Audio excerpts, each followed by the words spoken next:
Hamıya salam. Bugünkü videoda 5 oktyabr 2025-ci il tarixinə keçirilmiş OTK sınaq imtahanının izahını paylaşacağım. Başlayaq sualların izahına. Birinci sual. A-nın hansı ən kiçik tam qiymətində ifadənin qiyməti natural ədəd olar? İlk öncə bunu sadələşdirək. 0,1 dövrdə ölçü belə yazaq. 90-da 13 çıxılsın 1. 90-da 12. Məxrəzdəki ifadəni də yazaq. 1 üstə gəl 9-da 3. 9-da 3-ü ixtisar aparsaq 3-də 1 qalır. Bunun cavabı olur 1,3-də 1. Düzgün olmayan kəsr şəklində yazsaq olacaq 3-də 4. Daha sonra birinci kəsri ikinciyə bölək. 90-da 12 bölünsün ikinci kəsir, vurulsun bunun tərsi. Yəni 4-də 3 bərabərdir. 4, 12 ixtisar gedir, 3 qalır. 3-ü 3-ə vuranda 9, məxrəcdə 90. Bunları da ixtisar aparsaq, olacaq 10-da 1, yazaq 0,1. İndi A-nın qiymətini tapaq. Hansı ən kiçik tam qiymətində natural ədəd olar? Deməli, 0,1-i 10-a vursaq, ən kiçik qiymət olaraq bunun qiyməti olacaq 1. Deməli, A-nın qiyməti 10 olmalıdır ki, biz onu 0,1-ə vuranda natural ədəd alaq. Doğru cavab olur E variantı. 32-ci sual. Məhsul 40% gəlirlə 560 manata satılarsa, 20% ziyanla neçə manata satılar? 40% gəlir nə deməkdir? 100-ün üstünə 40 gəlirik. Olur 140%. Deməli, 140% ilə 560 manata satılıb. Biz tapmalıyıq 20% ziyanla neçə manata satılar? Ziyandırsa 100-dən 20-ni çıxırıq. Yerdə qalır 80%. 80% olacaq x. Buradan x hesablayaq. X bərabərdir 80 vurulsun 560 bölünsün 140. Bunlar ixtisar gedir 4 qalır. 80 vurulsun 4. Doğru cavab olacaq 320 A variantı. 33-cü sual. ABC üçbucağında BY tən bölən, BD 4, Y isə medianların kəsişmə nöqtəsi olarsa, AB parçasının uzunluğunu tapın. Əgər biz BY xəttini uzatsaq, onda belə çıxır ki, elə bu da, yəni BH parçası da, AD parçası da median olub. Çünki Y medianların kəsişmə nöqtəsidir. Və biz bilirik ki, medianlar kəsişmə nöqtəsində təpədən başlayaraq 2/1 nisbətində bölünür. Bura olacaq 2x, bura olacaq x. İndi isə tənbölən qaydasından istifadə edək. BD-nin DY-yə olan nisbəti AB-nin AY-yə olan nisbətinə bərabər olmalıdır. Yəni 4 bölünsün x bərabərdir AB bölünsün 2x. Buradan AB-ni tapaq. AB bərabərdir 4 vur 2, 8. Doğru cavab olur A variantı. 34-cü sual. Eyni məntəqədən eyni anda hərəkətə başlayan iki avtobusdan birincisi 36 dəqiqədən bir, ikincisi isə 40 dəqiqədən bir çıxdıqları məntəqədə olurlar. Ən azı neçə dəqiqədən sonra hər iki avtobus eyni məntəqədə olar. Deməli, biz bu zamanların əkobunu tapmalıyıq. Əkobunu tapandan sonra belə çıxır ki, həmin avtobuslar eyni anda eyni məntəqədə olacaq. Əkob 36, 40. Hər ikisindən 4-ü orta çıxardaq. Əkob 36-nı 4-ə bölürük 9, 40-ı 4-ə bölürük 10. Bərabərdir 4 vurulsun 9 və onun əkobu 90-dır. 4-ü də 90-a vuranda 360 eləyir. Deməli, doğru cavab olur A variantı. 35-ci sual. Verilmiş bərabərliyə əsasən bu ifadənin qiymətini tapmaq tələb olunur. İlk öncə bunu sadələşdirək. X üstəgəl 3y bərabərdir. Bunu vuraq buna. 2 vurulsun 4x, yəni 8x. X-ləri bir yerə, y-ləri bir yerə yığaq. 3y bərabərdir 7x-ə. Y-in qiymətini 7k-ya, x-in qiymətini isə 3k-ya bərabər eləmək olar. Onsuz da ən sonda k-lar ixtisar gedəcək deyə birbaşa y-i 7 kimi, x-i də 3 kimi götürək. İndi isə burada yerinə qoyub yazaq. X üstəgəl y. Yəni 3 üstəgəl 7 bölünsün x çıx y. X-in qiyməti 3 idi. 3 çıx 7 bərabərdir. 7 üstəgəl 3 10. 3 çıx 7 mənfi 4. İxtisar aparsaq olacaq mənfi 2-də 5. Doğru cavab D variantı. 36-cı sual. Düzbucaqlı üçbucağın iti bucaqlarından biri 32 dərəcə olarsa, digər iti bucağı tapın. Biz bilirik ki, düzbucaqlı üçbucağın iti bucaqlarının cəmi 90-dır. Əgər biri 32-dirsə, o birisi olacaq 90 çıxılsın 32. Doğru cavab olacaq 58 dərəcə. 37-ci sual. 8 ədədin ədədi ortası 18-dir. Bu ədədlər arasından ədədi ortası 13 olan 3 ədədi çıxdıqdan sonra qalan ədədlərin cəmini tapın. 8 ədədin ədədi ortası 18-dir. Buna əsasən həmin ədədlərin cəmini tapaq. 18 vurulsun 8 olacaq 144. Daha sonra bu ədədlərdən ədədi ortası 13 olan 3 dənə ədəd çıxırıq. Əgər 3 ədədin ədədi ortası 13-dürsə, onda bunların cəmi olacaq 13 vurulsun 3 bərabərdir 39. Çıxdıqdan sonra qalan ədədlərin cəmini tapın. Yəni 144-dən 39-u çıxmaq lazımdır. Bunun da cavabı olacaq 105. B variantı. 38-ci sual. Kəsişməsi boş olmayan A və B çoxluqları üçün NA 10-dur, NB 8 olarsa A və B çoxluğunun birləşməsinin ən çoxu neçə elementi olar? Bunu həll etmək üçün Venn diaqramı təsvir edək. Bura olsun A çoxluğu, bura olsun B çoxluğu. Birləşmədəki elementlərin ən böyük qiymətini tapmaq üçün kəsişmədə minimum qiymət yazmalıyıq. Və şərtdə qeyd edilib ki, kəsişmə boş deyil. Yəni kəsişməyə ən azı 1 yaza bilərik ki, birləşmədəki elementlərin sayı ən çox olsun. A çoxluğunda 10 dənə element var. Biri kəsişmədədirsə, 9-u qalır A-nın B-dən fərqində. B çoxluğunda 8 element var. Biri ortadadırsa, B-nin A-dan fərqinin qiyməti olacaq 7. İndi A və B çoxluqlarının birləşməsindəki elementlərin sayını tapaq. Venn diaqramında verilən ədədləri toplamaqla. 9 üstəgəl 1 üstəgəl 7 doğru cavab olacaq 17. 39-cu sual. A ədədinin tam hissəsini tapın. İlk öncə bunu hesablamağa çalışaq. Kökdə 2-dən təqribən 1,4 çıxır. Bundan 5-i çıxaq. Bərabərdir. Mənfi 3,6. A bərabər olacaq modulda mənfi 3,6-ya. Yəni müsbət 3,6. Və bizdən bu ədədin tam hissəsini soruşur. Müsbət ədədin tam hissəsini tapmaq çox asandır. 3,6-dan kəsr hissəni çıxırıq. Doğru cavab olur 3. 40-cı sual. ABC ədədlərini müqayisə edin. Birinci bunları alt-alta yazaq. 3 tam dövrdə 4. Bu formada yazaq. B-nin qiyməti 3 tam dövrdə 13-dür.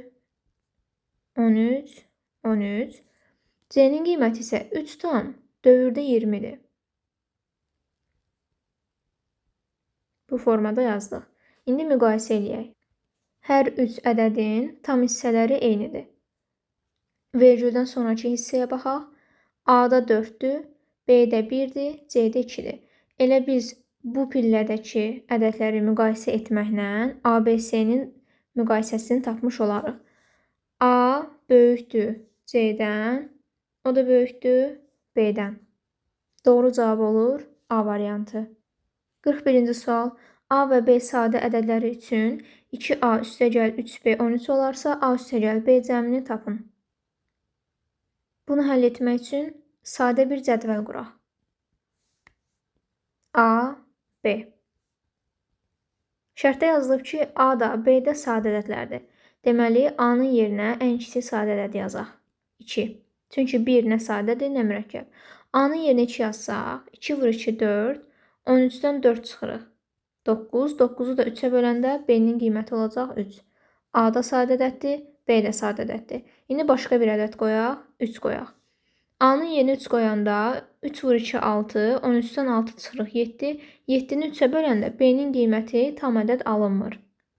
İndi A-nın yerinə 5 qoyaq. Növbəti sadə ədəd. 5 vurulsun 2, 10. 13-dən 10 çıxırıq 3. 3-ü 3-ə böləndə 1 eləyir. Amma 1 nə sadə ədəddir, nə mürəkkəb ədəddir. Deməli, nə bu şərt ödədi, nə də bu şərt ödədi. Deməli, A-nın qiyməti olacaq 2, B-nin qiyməti olacaq 3. Bizdən də bunların cəmini soruşur. 2 üstəgəl 3, doğru cavab olur 5. 42-ci sual. 6 kvadrat metr xalça 9 günə toxunursa, eyni məhsuldarlıqla 8 kvadrat metr xalça neçə günə toxunar? Toxunan xalçanın sahəsi günlə düz mütənasibdir. Yəni, nə qədər çox gün keçsə, o qədər daha çox xalça toxunar. Ona görə də düz mütənasib asıllıq kimi götürürük. Əgər 6 kvadrat metr 9 günə toxunursa, 8 kvadrat metr x günə toxunar. X bərabərdir 8 vurulsun 9 bölünsün 6. 72 bölü 6 doğru cavab olacaq 12. 43-cü sual. Qarşılıqlı bucaqlardan biri 2x üstəgəl 4, digəri isə 3x çıx 18 olarsa, x-i tapın. Qarşılıqlı bucaqlar bir-birinə bərabərdir. Deməli, bu ifadə ilə bu ifadənin qiymətini bir-birinə bərabər eləmək lazımdır. 2x üstəgəl 4 bərabərdir 3x çıxılsın 18. Bura gətirsək x-i, x bərabər olur 4 üstəgəl 18, 22-yə. Doğru cavab Y variantı. 44-cü sual. İpin ucundan uzunluğunun 1/4 hissəsi qədər kəsildikdə, ipin orta nöqtəsi 6 sm yerini dəyişir. İpin əvvəlki uzunluğunu tapın. Bunu sadə bir misalla izah eləyək. Fərz eləyək ki, ipin uzunluğu 10 sm-dir. Onda ipin orta nöqtəsi düşəcək 5-in üstünə. Əgər biz ipin bir ucundan 2 sm kəssək, yerdə qalan parçanın uzunluğu olacaq 8 və həmin qalan parçanın orta nöqtəsi düşəcək 4-ün üstünə. Buradan belə bir nəticəyə gəlmək olar. İpin ucundan nə qədər kəsiriksə, orta nöqtə onun yarısı qədər yerini dəyişir. 2 sm kəsmişdik, orta nöqtə 1 sm qədər yerini dəyişdi. İndi bunu misala tətbiq edib yazaq. İpin uzunluğu olsun x sm, 1/4 hissəsi qədər kəsilir. 1/4 x qədər kəsildi və orta nöqtə 6 sm yerini dəyişdi. Dedik ki, orta nöqtə kəsilən hissənin yarısı qədər yerini dəyişir. Yəni, kəsilən hissəni 2-yə bölsək, orta nöqtəni taparıq və yaxud da orta nöqtənin dəyişmə yerini 2-yə vursaq, kəsilən hissənin uzunluğunu taparıq. 1/4 x bərabərdir 12, x-in qiyməti olacaq 48. Deməli, ipin əvvəlki uzunluğu 48 sm olub. 45-ci sual. A çoxluğunun alt çoxluqlarının sayını tapın. Alt çoxluqlarının sayını tapılma düsturu belədir. 2 üstündə n. Buradakı n çoxluğun elementlərinin sayıdır. Alt çoxluğunda 3 dənə element varsa, onda bu çoxluğun alt çoxluqlarının sayı olacaq 8. 46-cı sual. Natural ədədi 4, 5, 6 nisbətində 3 hissəyə böldükdə alınan ən böyük ədəd bu ədədin neçə faizi olar? Alınan ən böyük ədəd 6 olur. 6 bölünsün, ədədin özü isə 4 üstəgəl 5 üstəgəl 6 olur. Neçə faizi olar? Vururuq 100%-ə. Bərabərdir. 6 bölünsün, bunların cəmi olur 15. Vurulsun 100. Bərabərdir. 3-ə bölsək 2, 3-ə bölsək 5 qalar. Bununla da bu ixtisar geçsə 20 qalar. 20-ni də 2-yə vururuq, olur 40%. 47-ci sual. 1 böl A üstəgəl 1 böl B 5 olarsa, ifadənin qiymətini tapın. İlk öncə bu ifadəni sadələşdirək.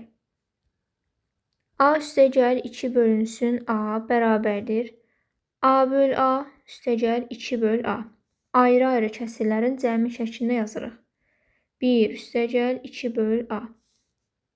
6B çıx 2 böl B bərabərdir. 6B böl B çıx 2 böl B. 6 çıx 2 bölünsün B.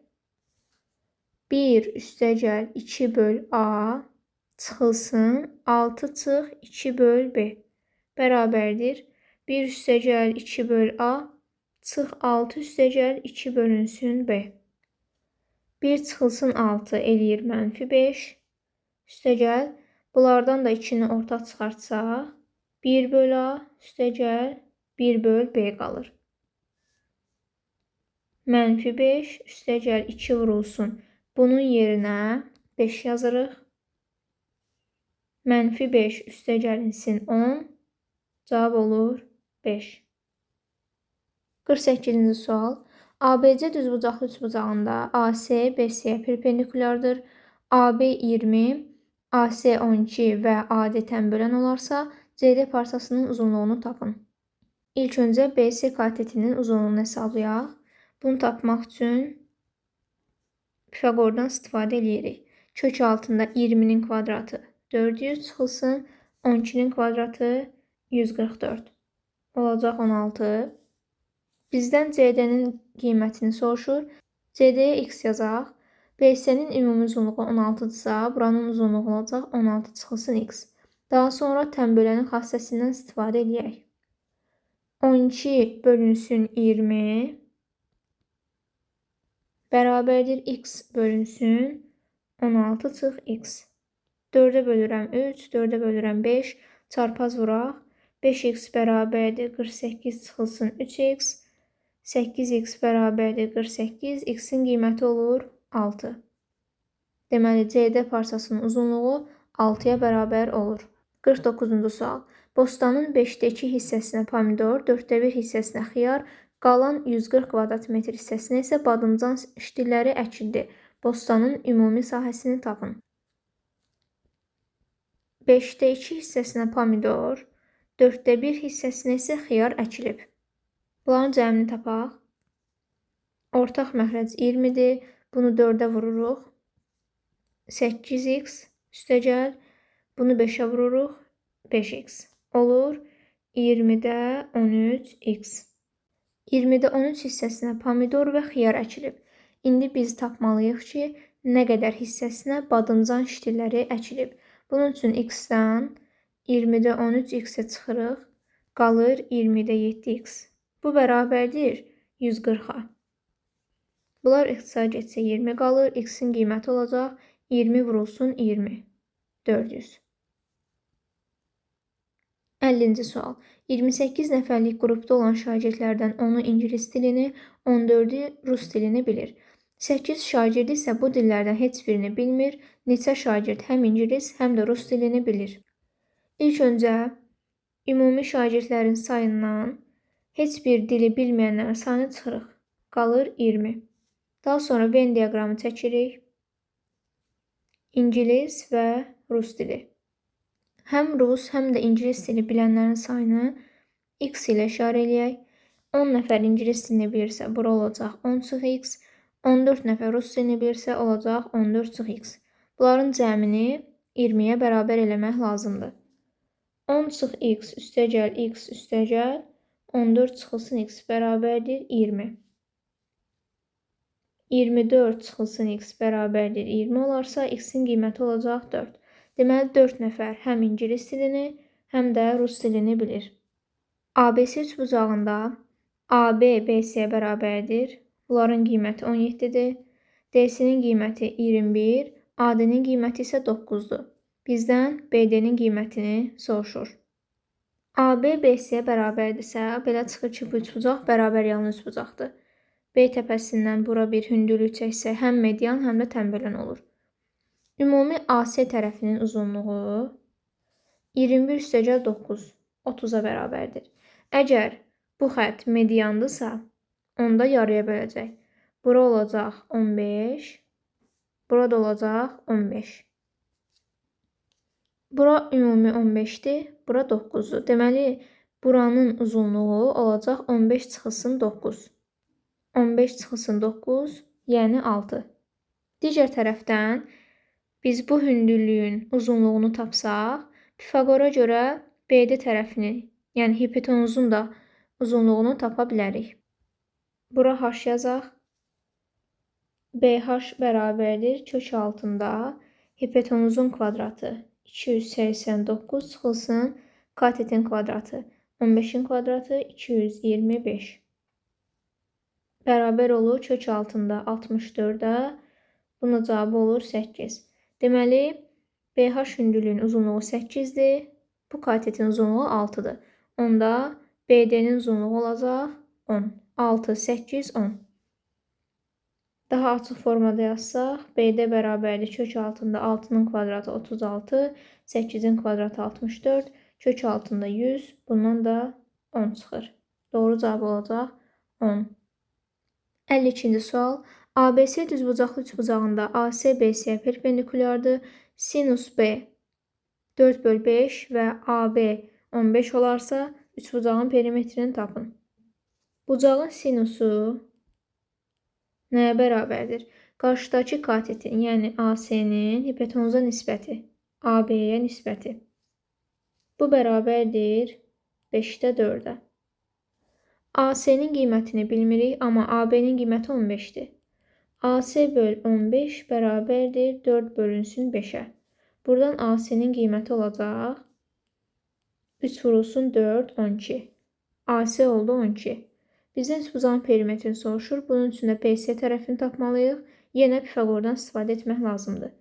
BC bərabərdir kök altında 15-in kvadratı 225 çıxılsın 12-nin kvadratı 144. Kök altında 81, burada olacaq 9. Deməli, BC-nin uzunluğu 9 idi. İndi perimetri hesablayaq. 12 üstəgəl 15 üstəgəl 9 bərabərdir 36. 53-cü sual. Məhlulda olan duzun miqdarını 10% artırıb suyun miqdarını 30% azaltdıqda məhlulun ümumi miqdarı dəyişmir. Əvvəlcə məhlulun duzluluğu neçə faiz idi? Əvvəlki məhlulda olan duzun miqdarını x ilə, suyun miqdarını y ilə işarə edək. Duzun miqdarını 10% artırırlar. Olur 1,1x. Suyun miqdarını 30% azaldırlar. Olur 0,7y. Və məhlulun ümumi miqdarı dəyişmir. Deməli, əvvəlki kütlə ilə sonraki kütlə bir-birinə bərabər olmalıdır. X üstəgəl y bərabərdir 1,1x üstəgəl 0,7y. X-ləri bir yerə, y-ləri bir yerə yığaq. 0,1x bərabərdir 0,3y. Hər tərəfi 10-a vursaq, x-in qiyməti olacaq 3y. Əvvəlki məhlulun duzluq faizini soruşur. Əvvəlki məhlulun duzluq faizini tapmaq üçün duzun miqdarını ümumi məhlulun kütləsinə bölüb 100-ə vurmaq lazımdır. Buradan tapdıq ki, x 3y-ə bərabərdir. 3y bölünsün 3y üstəgəl y vurulsun 100 bərabərdir. 3y böl 4y vurulsun 100.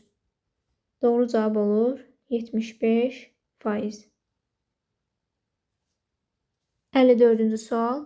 AF CY-yə paraleldir. BC DF-ə paraleldir. Bucaq BAF 110 dərəcədir və AFD 30 dərəcədir. Bizdən ABC bucağının dərəcə ölçüsünü tapmaq tələb olunur. Əgər bura 30 dərəcədirsə, onda buranın dərəcəsi olacaq 150. Çünki bu iki düz xətt bir-birinə paralel olduğuna görə və bunlar da daxili bir tərəfli bucaqlar olduğuna görə cəmi 180 olmalıdır. Digər tərəfdən bu xəttlə bu xətt bir-birinə paraleldir. Əgər bu bucaq 150-dirsə, onda bu bucaq da 150 olur. Çünki bunlar daxili çarpaz bucaqlar sayılır. Daha sonra buradakı xətti uzatsaq, bu bucaqla bu bucaq uyğun bucaqlar olur və uyğun bucaqların qiyməti bir-birinə bərabərdir. Yəni, buranın qiyməti olacaq 110. Bura 110 dərəcədir. Bura isə 150 dərəcədir. Onda bu bucağı tapmaq üçün nə etmək lazımdır? 150-dən 110-u çıxmaq lazımdır. Çünki bu üçbucaqdır. Və bu isə üçbucağın xarici bucağıdır. Biz də bilirik ki, üçbucağın bir xarici bucağı ona qonşu olmayan iki daxili bucağın cəminə bərabərdir. Naməlum bucağı tapmaq üçün həmin xarici bucaqdan məlum olan daxili bucağa çıxmaq lazımdır. Ona görə də doğru cavab olacaq 40. 55-ci sual. A və B vahiddən fərqli qarşılıqlı sadə ədədlərdir. Əbob AB 3x-11, Əkob AB 2x üstəgəl 4 olarsa, A üstəgəl B cəmini tapın. Bilirik ki, qarşılıqlı sadə ədədlərin əbobu 1-ə bərabərdir. Yəni 3x çıxılsın 11 bərabərdir 1-ə. 3x-in qiyməti olur 12, x-in qiyməti olur 4. X-in qiymətini 4 tapdıq. Əkob hesablayaq. Əkob AB bərabərdir 2 vur 4 8, 8 üstəgəl 4 12. Deməli biz elə qarşılıqlı sadələlər seçməliyik ki, əkobları 12-yə bərabər olsun. 3 və 4. Bizdən bu ədədlərin cəmini soruşur. 3 üstəgəl 4 doğru cavab olur 7.